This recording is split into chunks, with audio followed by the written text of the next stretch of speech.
Okey, saya nak proceed satu pengetahuan media lebih kepada laporan atau update perkembangan pengawalan dan pembasmian penyakit rabies di negeri Pulau Pinang sehingga 21 September.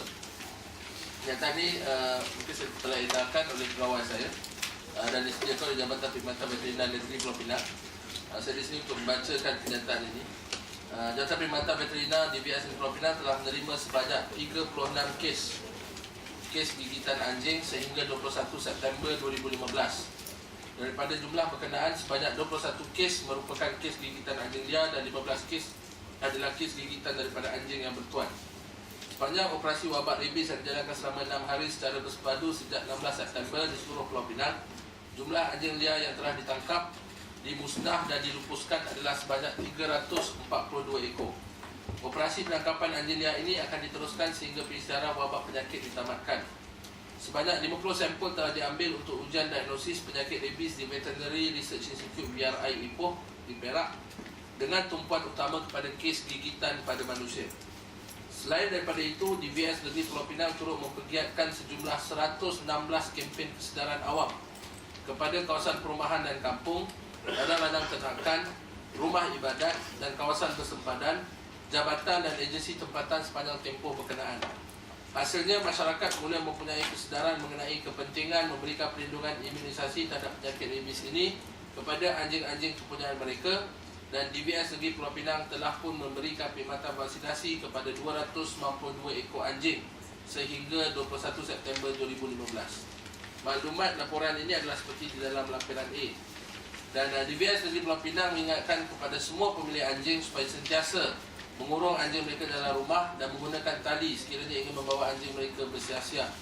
Program suntikan vaksinasi anti-rabies kepada anjing-anjing peliharaan boleh didapati di Ibu Pejabat Perkhidmatan Veterinar Negeri. Selain daripada itu, klinik-klinik veterinar swasta turut menawarkan suntikan vaksinasi anti-rabies ini. Okey, ada apa-apa soalan lagi? Saya rasa ini dah jelas. Ada apa soalan? Yes. Can we get just some figures of all the 300 over dogs that have been killed? Has any of those been tested positive of rabies? The strains that have been killed so far. Setakat ni yang 3 kes yang kita dah dapat positif digigit oleh anjing liar, ketiga-tiganya adalah positif. No, my question is 342. How many of those have rabies? Kita dah hantar ke Makmal Kita dah hantar ke Makmal. sekarang ni untuk persampelan di Pulau Pinang, walaupun kita dah lupuskan 342, tapi sampling kita dah hantar 50 sampel. Cuma sampling yang kita hantar ke BRI mostly yang kita dapat result cepat ni yang mana kita guna test apa ni? Rapid fluorescent antibody test. Yang ini melibatkan kes-kes yang kes gigitan priority kes gigitan, sebab kita nak make sure, sebab untuk kita pastikan bahawa mangsa yang digigit itu tidak digigit oleh anjing yang ada rabies. Sebab the treatment would be a bit different. Kalau kata anjing itu confirm ada rabies, maka mangsa gigitan itu perlu menjalani beberapa rawatan yang lain di hospital dan di pihak Jabatan Kesihatan Negeri. Jadi sebab tu ini persampling yang 50 ni kita masih menunggu result untuk mengesahkan bahawa ada rabies ke tidak. Tetapi mengikut laporan yang kita terima daripada Perlis dan Kedah, majoriti daripada sampel yang dihantar anjing-anjing liar, anjing-anjing terbiar ini yang dihantar sampel ke BRI, hampir majoriti positif rabies. Termasuk juga puppies, anak anjing yang dihantar daripada anjing terbiar ni, anak anjing yang dihantar sampel menunjukkan ianya positif rabies. Dan untuk makluman, saya ingat rakan-rakan media juga tahu, tangkapan anjing-anjing rabies atau kes gigitan yang positif ini bukan hanya berlaku di Sabang Perai Utara, tetapi juga 2 kes di balik pulau, yang mana melibatkan kawasan balik pulau. 2 ekor anjing yang menggigit itu didapati telah positif rabies. Jadi mana kalau untuk Pulau Pinang ni, aku safely say that anjing liar di bahagian pulau dan di bahagian seberang telah didapati ada positif rabies. Dr. Hafiz, saya nak tanya berapakah kos yang dibelanja oleh musnahkan satu anjing. Kita belum calculate lagi. 60,000. Satu ekor. Cost. Estimated cost. It's all our own Ya, anggota. Kita Ah, tak swasta. Ya, Dia estimated tak swastakan kan. lebih kurang RM60 lah. Cost dia Untuk satu anjing. untuk satu operasi tu. Satu anjing. Seekor anjing. Termasuk daripada operasi tak tangkap dan juga sehingga pelupusan.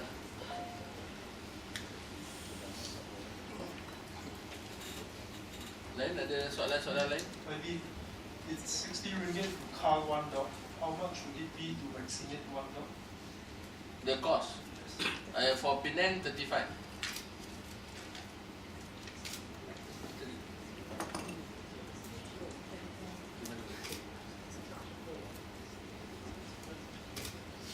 Yes. Dr. Afif. Is it- Follow-up question then, why not vaccinate? Why Yeah, not it's vaccinate cheaper. since it's cheaper? Now vaccine also not enough for domestic dogs. That's why the How to vaccinate the stray dogs. That's why I said this NGO, we already in contact, and they are submitting their proposal. That's why I don't know why this kind of I think this report by Darren Stan FMT Premature Today. I don't know which one who is saying the truth lah. Because based on our discussion yesterday was a fruitful discussion, I would say, and my conclusion is that they could actually come up with some proposal that probably state government can look into. But then, and also to discuss with veterinary department. But then this one, I don't know, FMT have to explain lah. Either Luke Gamble lie or FMT lie. I don't know. So, because this came out today, Tuesday, we just had the meeting yesterday. We never stop any or close any doors to anyone yet at the moment. We've been talking to everyone, and we are the only responsible government and responsive government that has been doing that. So I think just to pin on us and say that we are not doing anything and we are just focusing on mass killing, why don't you go and ask Menteri Besar Perlis and Menteri Besar Kedah? Ask them what are they doing. So YB, what was the outcome of the meeting yesterday? They did issue a statement today saying, talking about the meeting, but they didn't actually say what was the outcome. Yeah, there's a follow-up meeting after this where they're going to submit, because they're preparing the proposal, the layout plan, how they want to implement the program. This because what we are giving them also, we're going to provide them with some demographic and geographical information on where does the infection starts, where the infection is. I think that's why I say it's a fruitful discussion. I don't know why this morning I see this kind of report. So like I said, please work professionally with state government. We are here to safeguard the public interest and also the public health. We are not to play politics or to gain popularity with this kind of action. Rabi Afif, so the layout plan for their program is this mass vaccination. This is their suggestion, yes, for stray dogs.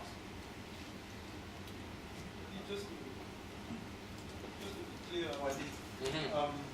35 ringgit is only for the dose, is it? Or does it include the operation to go and catch the dogs? Those. It's only for the dose. Dose. The rest 60 ringgit includes the 60 cost ringgit. of transportation, of catching the dogs. I understand your question. 35 ringgit is those who comes in, bring their dog, and then we vaccinate. The cost is 35 ringgit. But if let's say you want to go and catch the stray dogs and vaccinate and monitor and do surveillance, I think it will cost much more. We don't have the exact figure now because we haven't embarked on this kind of program. Yeah.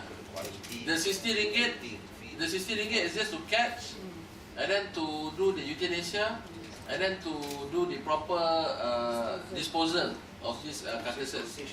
That is 60 ringgit. For vaccination, I think it can came up higher because you're talking about surveillance, monitoring, quarantine, feedings, to pay the vets to do it. Not any, I don't think so. Anyone, I mean like vaccines for babies, you don't let anyone to do it. It must be a trained nurse or a medical doctor to do it.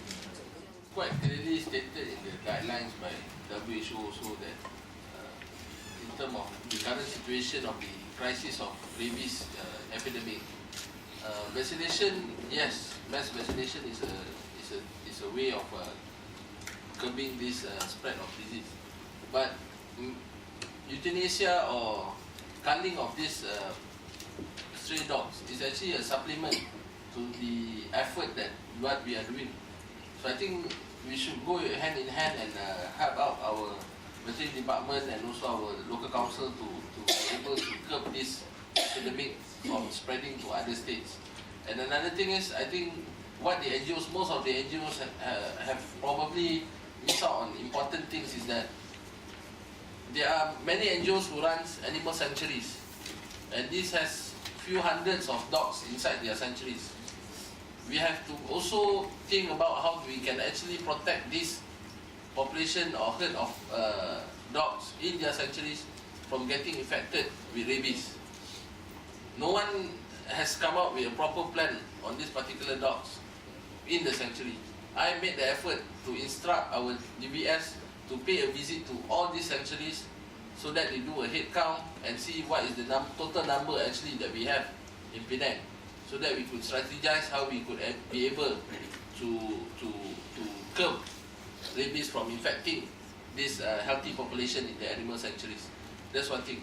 Secondly, I think all these NGOs, they can actually channel their energy or their enthusiasm in their activism work into telling and educating the public and dog owners about rabies, rather than keep questioning about our policy, where we've already explained so many times that we are willing to work with them and to get new methods or procedure that they could suggest, provided they could convince the experts here in Malaysia. So I think that's quite clear.